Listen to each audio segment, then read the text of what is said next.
All right, so what we're going to be talking about today is the Black Eagle vintage arrows. So I am a huge Black Eagle fan. In my personal opinion, it's the best carbon in the industry. It's just a really, really well-made, durable arrow that is not priced out of people's reach as well. That's the other thing.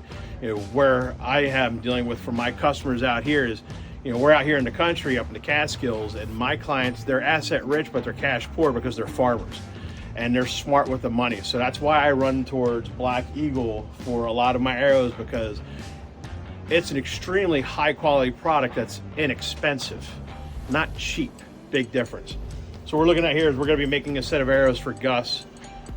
He is shooting recurve, and these are a set of the Black Eagle vintage arrows. Helical fletch to the right.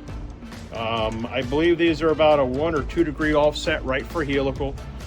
They run a feather fletch on here. It's just one of my favorite arrows, especially if you're shooting traditional archery, because it has the facade of looking like wood, even though it is a carbon arrow. So it's the best of both worlds. We're going to be gluing in some field tips. A trick that I like to do is I like to put my field tip on the insert, so I'm holding the field tip versus the insert. And you're going to take a Q-tip.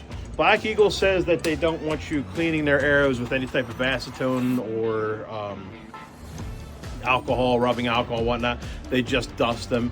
So I just take a Q-tip and I dust the inside, get all that extra carbon dust out of there, and I'm going to straighten my arrow. And this is actually a very important step. If you're going to be shooting like a fixed broadhead on this, you need to have that broadhead to spin really fast. I always like to say spin straight, fly straight. So what I do is I take a silver Sharpie and I color the end of the arrow all silver. That way, when I put it into my straightening tool here, which is the G5 ASD Flip, love this thing. I take it and I apply pressure at this part of the arrow, and I just spin while I push forward. I don't want to do it back here, because if I do back here, I'm going to bend the arrow, and it's going to give me an uneven clean on the end here. So I want to apply just a little bit of pressure here, and I'm just going to spin while I'm pushing forward. So now if you look, it's all that silver is gone. So now I know this is true. I use Instabond IRC 1500. This is actually straight from Black Eagle. This is what they recommend with their arrows. If they recommend it with their arrows, I'm going to use it because they know what works best on their carbon to adhere the insert, which is an aluminum insert in this case, to the carbon of their arrow.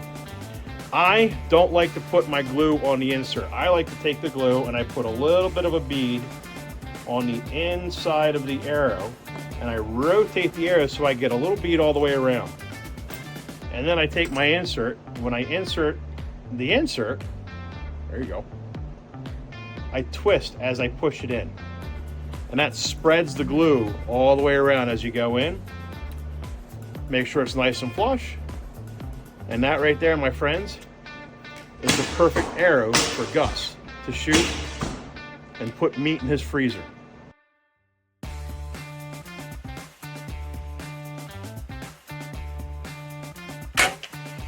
Just a good buck, something I was targeting with the recurve, and to take my first Pennsylvania buck with a recurve, it's pretty rewarding.